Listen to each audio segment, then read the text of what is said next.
Welcome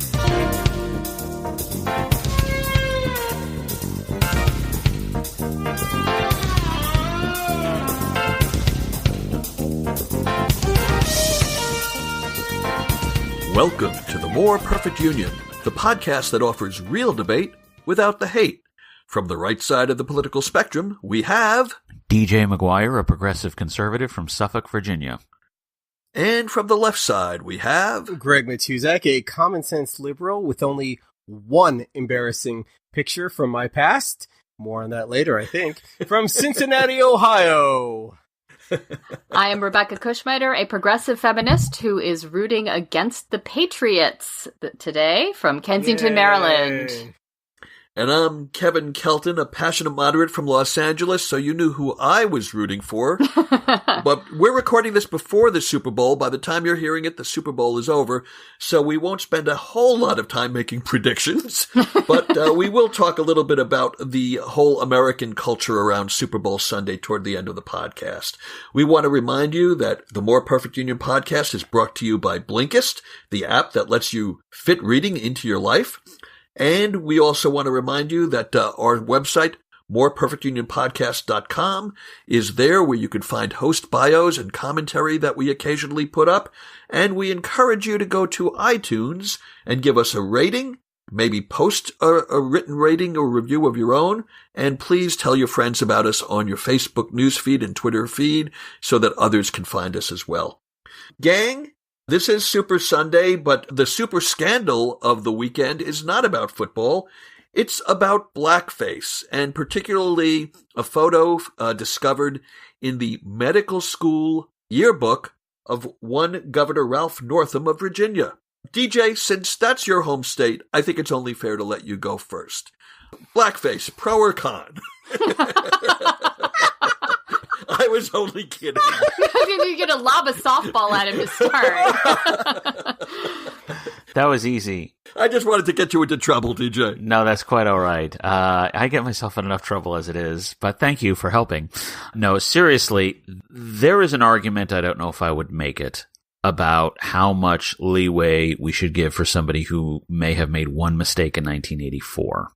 For those of us who actually live in Virginia and who have dealt with Ralph Northam, who have worked with Ralph Northam, who have voted for him, as I did in 2017, his behavior over the last 2 days is enough for us to say that he really needs to move on to something else with his life. Putting the cart before the horse is one thing. Putting the admission before the denial is something entirely different. He said he was in the photo on Friday. Then he said he was not in the photo yesterday, but he did put on some shoe polish for a Michael Jackson impersonation, and that got him confused or something. And now he wants to do facial recognition on the picture to show he wasn't in it, although one of the people in the picture is wearing a hood. I don't know how you can do facial recognition with that.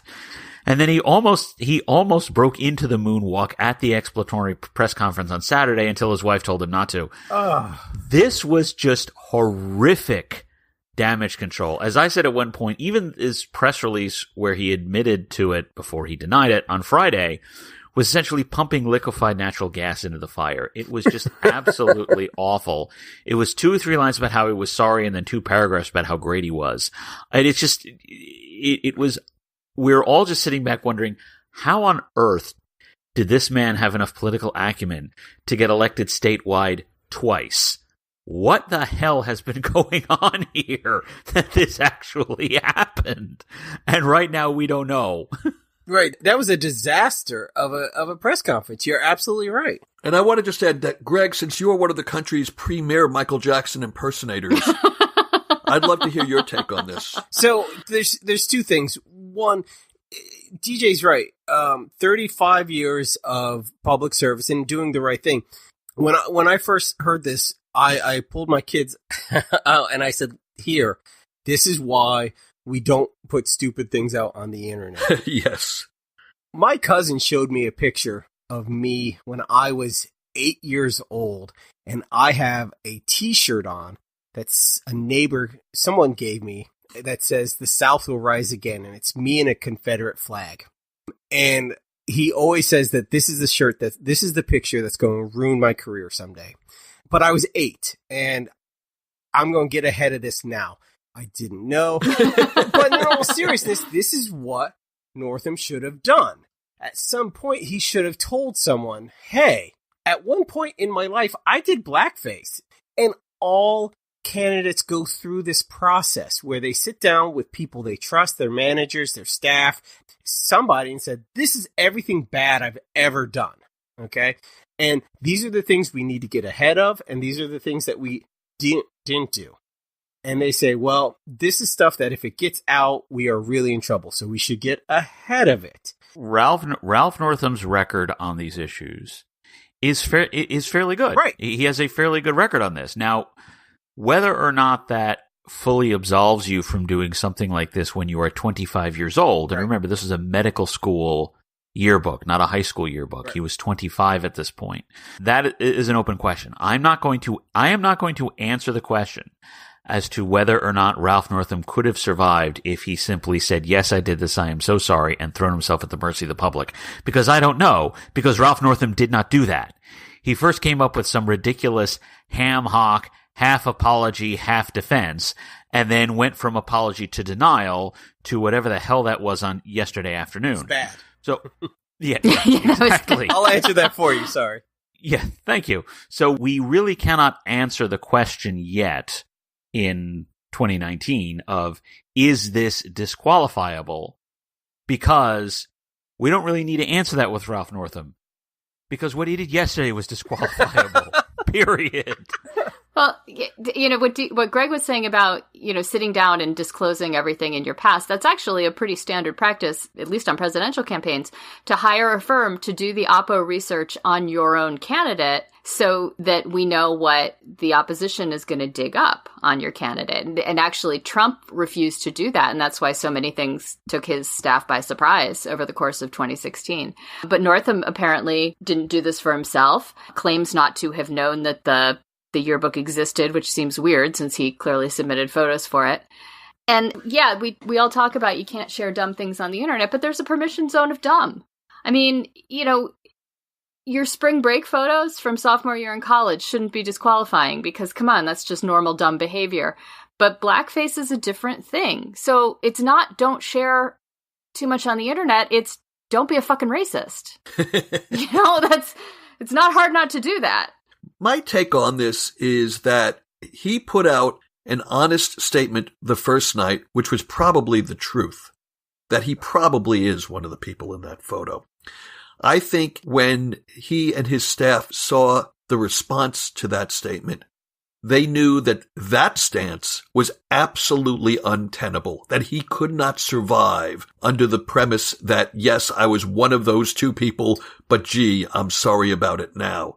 So he, and maybe with the help of some others in his family or on his staff, came up with this new take for the next day that nobody believes. And I feel really bad about this because, as everybody knows, listen, we've talked about other people who've been forced out of the public light. Al Franken comes to mind, and you all know that I felt that that was an ill-conceived and maybe a little too rushed situation. We're not going to relitigate that. But I looked to myself and said, I have to be consistent not only about how I look at public servants, but also how I look at this situation of people being forced out. So I'm not going to take an official stand. First of all, nobody would care anyways. But I'm not going to take an official stand as to whether he should resign or not. I have some personal feelings about that. But I think from a practical point of view, we're going into the 2019 election for Virginia's House of Delegates. This is true. Yep. And then we're going into the 2020 election for president. Virginia is a key state. It's a swing state. And this man cannot run with any candidate. Nobody will want his endorsement. Nobody will want him at their events. He can't help any candidates in his party. And that, to me, is disqualifying. So let me just finish by saying my sense is that within a week or two, this will play out, and I think that it will play out in a way that's best for the party. I feel bad for all parties involved, but boy, he sure didn't handle it well. Do any of you guys think that he's telling the truth about the photo not being him and being a mix-up in the yearbook production process? No. Because that's what he was claiming in the press conference. I think that question's irrelevant now. Okay. Which is my fancy way of saying I don't know. Okay, so we've kind of covered that topic, but also in the news this week is primaries. The presidential campaign of the Democrats is heating up. Cory Booker is finally officially in the mix. Finally. Sherrod Brown is teasing everybody with trips to Iowa, and he made some news this morning, right, Greg? Oh my gosh. First of all, I don't know who I'm more excited about, Cory Booker or let me get this right, Sherrod Brown, or as some people call him, Batman. Maria.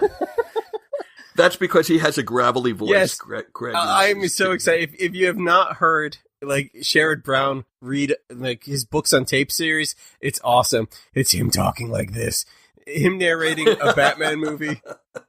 Would just be awesome. And then Batman kicks in the door and says to the Joker, "I am Batman." And then he turns, he goes, "Am I doing this right?" He's awesome. I love Sherrod Brown, but I love Cory Booker too. A Booker Brown would be awesome, maybe, or Brown Booker. I don't care. These are my guys, and we're finally getting to the red meat of the primaries. And in fact, Sherrod Brown this morning on Meet the Press said, "Yeah, Trump's a racist." Yes, Trump's a racist. And that was something Cory Booker did not do. Yesterday, Booker took the high road, and I respect that too. Yeah, Booker did more of an Andrew Gillum. He said, I don't know what's in his heart, but I do know that he uses the same language as avowed white supremacists. And it's funny because Sherrod Brown even said, yeah, that whole I don't know what's in his heart stuff, I can't speak to that, but I do know what he does, and that's pretty racist. Yeah. I love it. I agree with Sherrod Brown on very few things, if anything. But really, yeah, I have lots of disagreements with him. Have you not been listening to the show where you've been on, Kevin? Oh yeah, they fight. They have these late night calls and they just fight. And he's like, "You hang up first." No, you hang up first. And that's one of their disagreements. Did I ever tell you guys about the time I admitted to having a crush on Sherrod Brown on Twitter and his wife responded? Really? Yes, I was joking about having a crush on Sherrod Brown, and Connie Schultz popped in and went, "Well, this is a very interesting conversation." So, yeah, so I don't think I'm allowed to talk about Sherrod Brown. I'm a little afraid of what would happen. It's okay. I have a crush on Sherrod Brown too. And that gives you an idea of how much eggnog I've had. I was clearing up the Christmas drinks. That my first thought upon hearing that from Rebecca is, so wait a minute, are you telling me that the Browns are polyamorous? I have not checked on that, and I don't want to know. That's not my business. Well, I want to know this from you, Rebecca. Assuming that he does throw his hat in the proverbial ring, does Sherrod Brown have a better than average shot at the nomination? Could he be a real contender? I'm not sure. Sherrod Brown has going for him that he doesn't have a really high national profile. Right now, he is one of those people that you kind of have heard of, and he's a Midwestern progressive, but you don't know much about him. So he has the ability to write his own story right now for a lot of voters who exist outside of Ohio. He hits me as kind of a liberal Scoop Jackson. And I know you guys will remember Scoop Jackson, senator from Washington State, who ran for president in 1976, did not get the nomination. Jimmy Carter got it that year. But everybody thought going in that this guy was perfectly suited for the time and for the party, a hawk on international foreign relations issues, a liberal on social issues. But he fell far short. And to me, Sherrod Brown, he kind of reminds me of Scoop Jackson in that on paper, he seems like almost a perfect candidate. He certainly fits right in the sweet spot, I think, of where progressive socialism meets conservative democratic dogma. What I would say about Sherrod Brown is, he's a very traditional pro-union Midwestern Democrat. He's a protectionist, which I know DJ finds offensive. But if you've worked at an auto plant or if you have been a teacher in the past 30 years, somebody who looks like he's going to stand up for you is a very compelling figure. I thought in 2016 that Sherrod Brown should have been Hillary's pick for VP. I think he would have changed the conversation in the Midwest in a productive way. DJ disagrees with me because DJ disagrees with me on all things Sherrod Brown. This is true. But that doesn't mean DJ's right. No, it does not. And in fact, I would say the two most compelling reasons why Sherrod Brown is a viable candidate are the fact that he did get elected, is that he has repeatedly been elected in Ohio, and that I really, really, really don't like him, and I don't normally get what I want, so there we are. But I would say that a Sherrod Brown nominee would put Virginia, Colorado, and Nevada at risk in 2020, and I don't think that's the way we should be going. But I think Sherrod Brown is a vice presidential candidate to a less traditional, optically less traditional top of the ticket. Yeah, for instance, a Harris Brown or a Gillibrand Brown, a Harris or Brown a Booker Brown ticket. The thing about Brown is he is the antithesis of Trump in many, many ways. In the fact that if the man has two nice suits, if he has one nice suit, I'd be surprised. I mean, you always see him and you always say things. Yeah, he's always in a corduroy blazer. He's not dropping $3,000 on his suit. Yeah. That's true. Okay, look, the guy can have all the rumpled suits and rumpled hair that you want. It doesn't change Well, that would be Bernie Sanders. But it doesn't change the fact that when it comes to the swing voters who actually delivered the House to Democrats in 2018, Sherrod Brown's rampant protectionism, his refusal, his hard left views on foreign policy just don't sit very well with them. Except that he got reelected in that same 2018 election. He got reelected in Ohio. That doesn't mean his message would appeal in North Carolina or Arizona or Florida or Nevada or Colorado. Kyrsten Sinema would be a far better running mate than Sherrod Brown to every single presidential candidate on the list. Well, those are strong words. Yeah. I don't know. Hey, Kyrsten Sinema is my BFF. And tell everybody why, by the way. Well, my husband, as many of you know, is a corporate lobbyist, and he was invited to some fundraising events out in Utah this weekend. And one of the events we went to was a Kyrsten Sinema event. It was an après-ski reception, and she's adorable. I've met her before. She's tiny. She's this little person who comes up to about my shoulder. She's incredibly athletic. She has this giant smile that lights up a room and a fantastic memory for people. So, we walk in and she's giving us hugs and, we're talking about another event we went to a year and a half ago. I have a selfie. It's on our Instagram page, and she's just an all around terrific person. And then we had to sit and talk to her chief of staff about agricultural research because that's our life.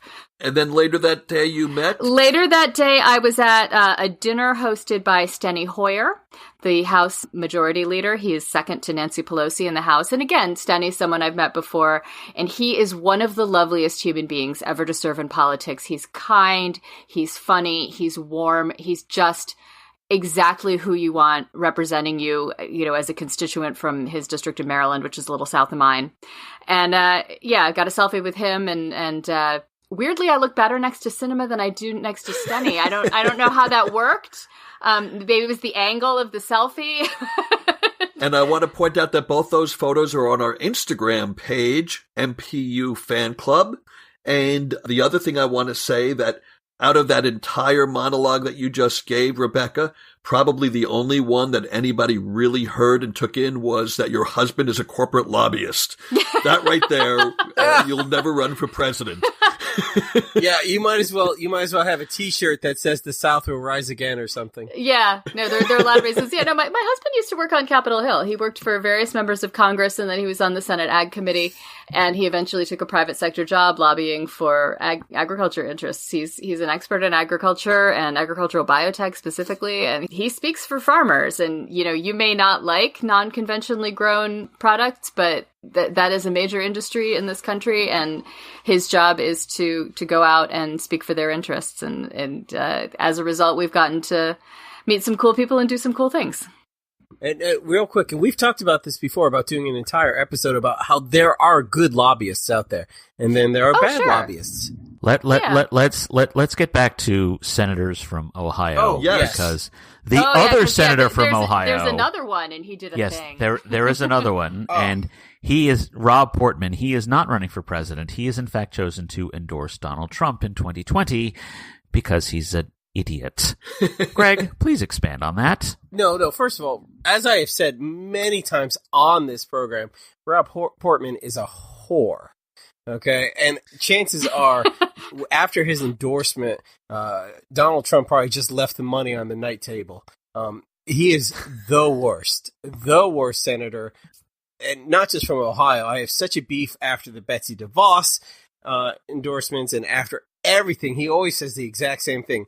Well, I know there were a lot of you upset, and I know maybe, but in my heart, I've looked at these people and I've seen, and the worst part is that he was my state senator. He lives like 10 minutes from my house, and we used to see him, and he fought for our district, and he was a really good guy, one of the most bipartisan state senators in the world, and somehow he became this far right shill that we're shocked at how bad he's become. So also Cory Gardner of Colorado came out in favor of Trump, which is just stupid. I'm going to step all over Kevin again. I'm sorry, Kevin, but Cory Gardner comes from a swing state, Colorado, that actually went for Hillary Clinton in 2016, that Obama carried twice, if memory serves, and he thinks that endorsing Trump is a good idea. And while Greg has a lot of issues with Rob Portman that he revealed today, obviously, Cory Gardner's endorsement shows just how thorough the rot is within the Republican Party. That a senator from a swing state that no Republican has carried at the presidential level in 14 years still feels compelled to endorse Donald Trump means he is still too afraid of primary voters, which means the Republican electorate as a group are thoroughly on the MAGA train, and they don't care how many people they have to run over to enjoy themselves. It is a sign of just how sick the Republican Party is today. And as a former Republican, it just hurts. And these are really early endorsements, too. And I would remind these two gentlemen that the first senator to endorse Trump in the 2015-2016 presidential run was one Jeff Sessions. And look where he is today. Where is he today? Yeah. Not under indictment, which makes him unusual in the Trump administration. Under a bus, though. That's true. Well, you know what? I would rather be under a bus than under Robert Mueller's microscope. Yeah, give him time. Yeah. Give him time. I'm not saying Jeff Sessions is innocent. I'm just saying so far Jeff Sessions hasn't been indicted. It's not that he's guilty. It's just that he's not innocent. And with that, you know what we want to remind our listeners? If you want to be informed, you got to read. And if you don't have time to read, we have the solution. In today's age, it can be hard to find time to sit down and read and learn more. It's not easy when the likes of social media can be so addictive and time-consuming. So you may think you don't have enough time to read a book or to develop yourself, but there is an app. Yes, right there on your phone, you can put an app that we highly recommend. It's called Blinkist, and it could solve your reading problems. Yes, particularly for those of us who would respond to Kevin's social media comment, and as I resemble that remark. Blinkist is the only app that takes the best takeaways, need-to-know information, and such from thousands of nonfiction books and condenses them down to just 15 minutes that you can read or listen to. I like Blinkist because it is a short master course on the hottest nonfiction books of the day. And within 15 minutes, I can feel like I am fast-tracking my ability to become smarter, to become better informed, to become healthier because I listen to it on the treadmill. I listen to it while I'm cooking really healthy food in the kitchen. It's great. It's if you want to multitask while you read, Blinkist is the way to make it happen. And for those of you who take to peer pressure, 8 million people right now are using Blinkist right now. And it has a massive growing library for those of you who are impressed with large numbers. And from self-help, business, health, and history, titles like Becoming by Michelle Obama, which the former First Lady's revealing autobiography, and other titles like Start With Why, by Simon Sinek, which asks the question, why are some people and organizations more innovative, more influential, and more profitable than others? My ears are ringing. And why are so few successful businesses able to repeat their successes? They're talking about you, Ben Shapiro. So right now, for a limited time, Blinkist has a special offer just for the More Perfect Union audience. Go to Blinkist.com/moreperfectunion to start your 7-day free trial. That's Blinkist, spelled Blinkist, Blinkist.com/moreperfectunion to start your free 7-day trial. That's Blinkist.com/moreperfectunion. And now let's talk about health insurance, because we talked a little bit about the primaries and who's running. Well, we talked a little bit about Booker and Sherrod Brown, but we didn't talk about some of the people who've already been in now for a couple of weeks, and the fact that Medicare for All and health insurance as a topic seems to be a fulcrum so far in the give and take between the campaigns. And I think that Kamala Harris might have gotten a little screwed up this week on the question of health insurance. Did you guys catch that? Yes. Yes. So here's my take. She came out at first for Medicare for All, but then she backtracked and said there were some other very good suggestions out there about other ways to get towards universal health insurance. And she said she's not sure whether she wants to take private insurers out of the mix. Now, the problem for Harris is Medicare for All has been a euphemism for single-payer health care since Bernie Sanders first brought that into the forefront of Democratic Party thinking in 2015, 2016. And I think one of the problems that the Democrats are going to have to get over, one of the hurdles, is we have to define our terms, because Medicare for All means one thing to most people. It means single-payer health care that the government pays for. Medicare buy-in, which, as I've said before on this show, is a concept that I'm in favor of, means that Medicare is made available to all people, but they pay for it out of premiums. It is not subsidized by the government. And I think what Harris is doing is trying to blur that line so she can be on both sides of the court. It's not going to work. No, I don't think it is. But what I think is more interesting is the fact that we are now starting to see, and granted, it is from my candidate, former Congressman John Delaney, who Greg likes to make fun of all the time. But I have always Did you see him with Jerry Seinfeld on Comedians in Cars Getting Coffee? He was hysterical. And Kevin likes to make fun of him too. But the fact of the matter is, I've always said that there will be space in the Democratic primary for an anti-Medicare for All candidate, a candidate who doesn't just say it's impractical, it'll cost us votes and all that stuff, but it will simply say, look, there are reasons why it doesn't work.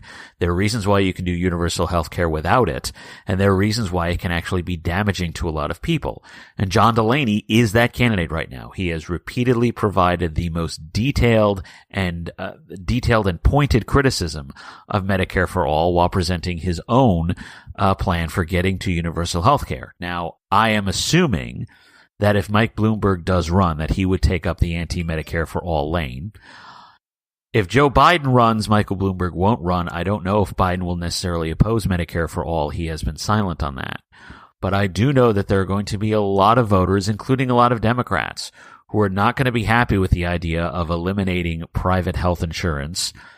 Kamala Harris has now dealt with that by trying to back away from this, but there will be room in the Democratic primary for someone who says, look, this is really not a good idea. This is bad policy. There are better ways to accomplish the goals and values that we want as Democrats. As of this moment in time, the only candidate who is consistently doing that is John Delaney. And if by some strange chance he remains the only candidate doing that, say 6 to 12 months from now, not only will I think he be much stronger than he is now, but we're going to see a debate on Medicare for All within the Democratic Party anyway. The question has always been who will present the anti-point of view. Right now, that's Congressman John Delaney. This advertisement was approved by John Delaney for president. Yeah, I'm looking up your records to see how much he's paying you. First of all... Yeah, I'm John Delaney, and I approve this message. Yeah, first of all, I like John Delaney. I thought he was great on China Beach. That was a great TV show. Sorry, I got him confused with Dana Delaney. Sorry. Go to hell, Greg. Go directly to hell. Do not pass go. Do not collect $200. Second of all, it scares the average American when we hear Medicare for All, and when you say that the government's going to take over private insurance, because most people, and I'm not saying myself, most people hear, oh, private insurance is going away. That means loss of bazillion jobs. And once again, I know that's not true, so you don't have to explain it to me. But that's what most people... Wait, why isn't it true? Why isn't it true? It's about, I think, between 1.25 and 2 million jobs. Why isn't it true? Is it that many? Yeah. I mean, if we are going to do away with private insurance as an industry, it would need to be a process of managed obsolescence. And in an argument I had on DJ's Facebook page, we need to account for the jobs within the industry. We also need to account for the fact that insurance investments make up portions of people's portfolios, and not just rich people's portfolios, but people's 401k. So that is a question that needs to be answered. And pensions. However, what we also need to be discussing is the fact that the private insurance industry is not irreplaceable. It would be complicated to replace, but offering a public option like a Medicare buy-in, like Kevin suggested, allows people to phase out of private insurance if they so desire. At the moment, that is not an option. I think more options in health insurance are better than fewer options. Hear, hear. So, Greg, where do you fall on this? And I interrupted you. A debate can be had. A debate can be had about how that transition would happen, what would happen to those jobs, whether it's 500,000, 1 million, 2 million. But on the bigger 10,000-foot look of this issue, can this country really go from 0 to 60 on a government-paid $35 trillion program, that's over, I think, 10 years, to go from a somewhat private health insurance system to a fully government-funded public health insurance system that would require raising taxes on everybody across the board, and on some people, upwards of 70% on their top tax rates.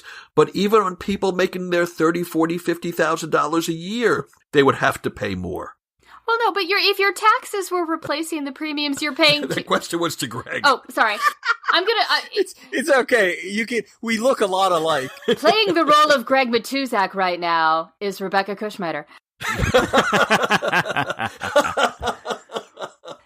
No, one, she's right, but two, the other thing... I like you better than DJ this week, because you just said I was right.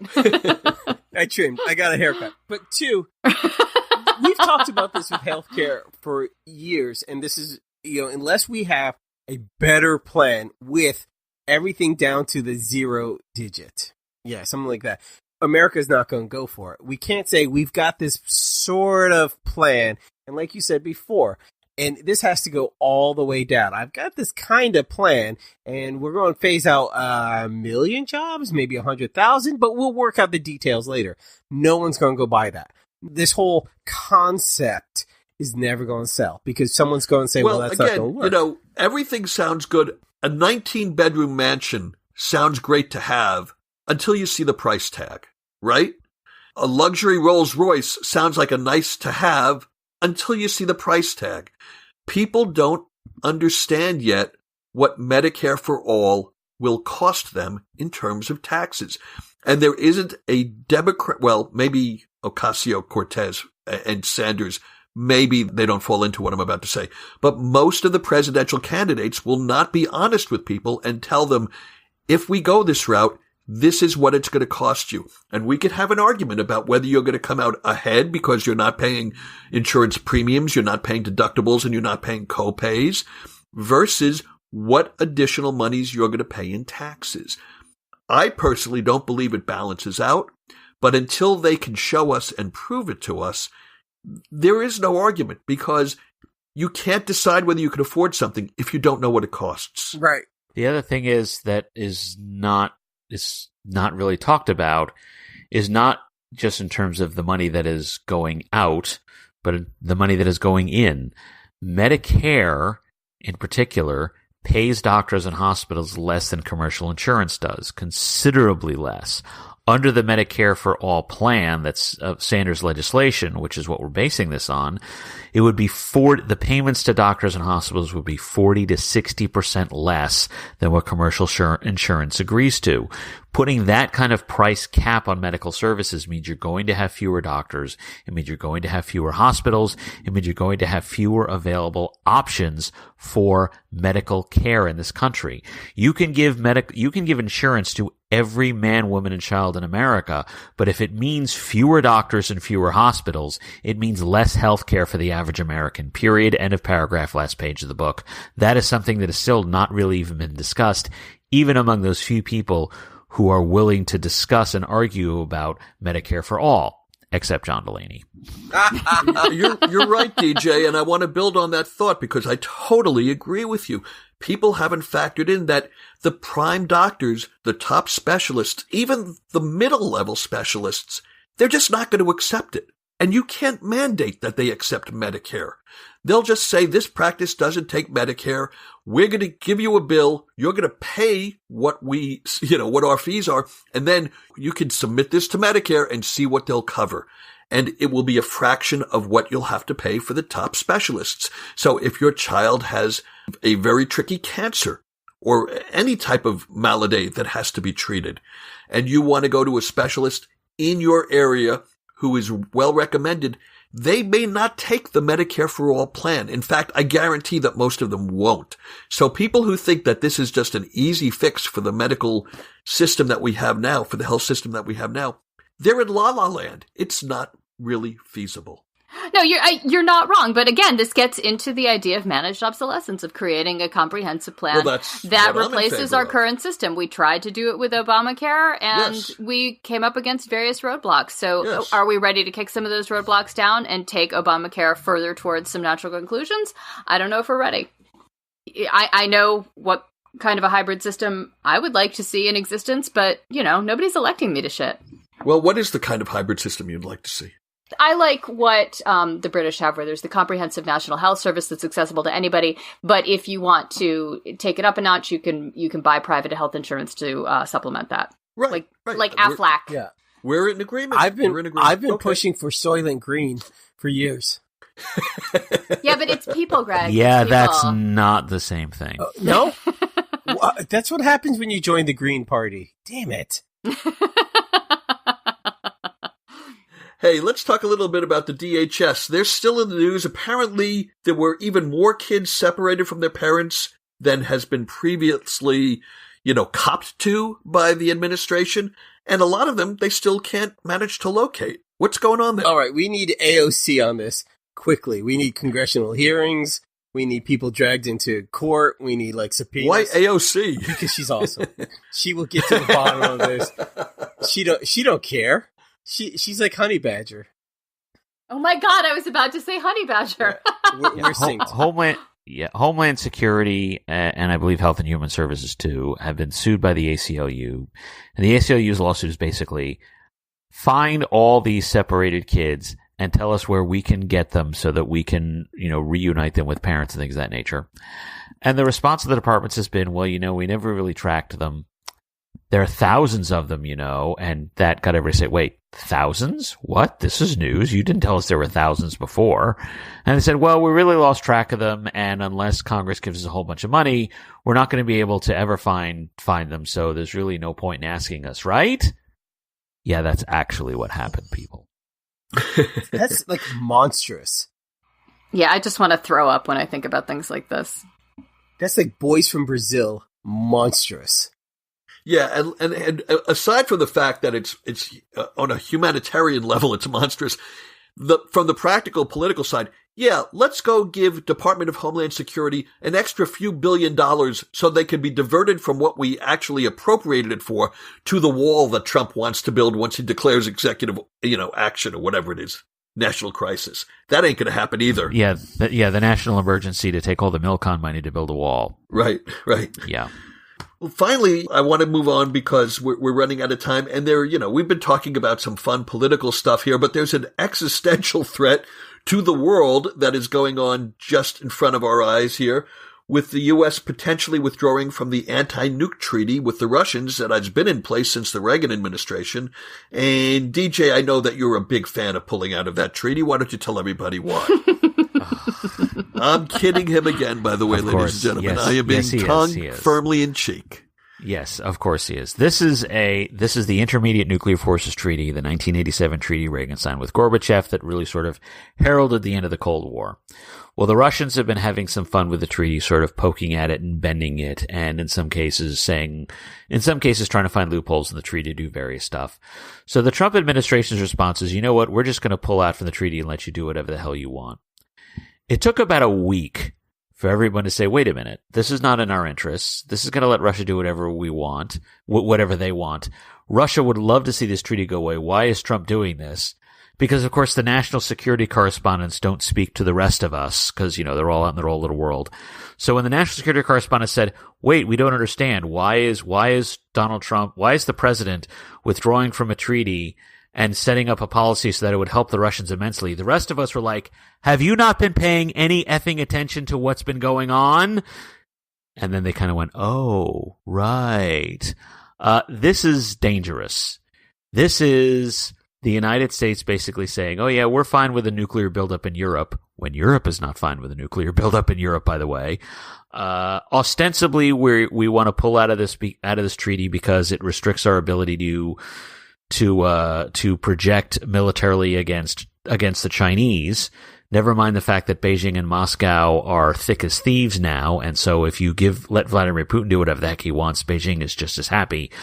Tom Nichols, who is on radio, his Twitter handle is Radio Free Tom. He's a never Trump conservative just like me, has explained in detail why withdrawing from the INF treaty is in Russia's best interests, not in our best interests. And it's just, the more you read it, the more scared you get, frankly. We are headed back to a very dangerous world of superpower confrontation. In theory, with the United States on one side and with China and Russia on the other. But in practice, it's with Russia and China on one side, the United States in theory on the other side, and nobody having any idea what side the president's on.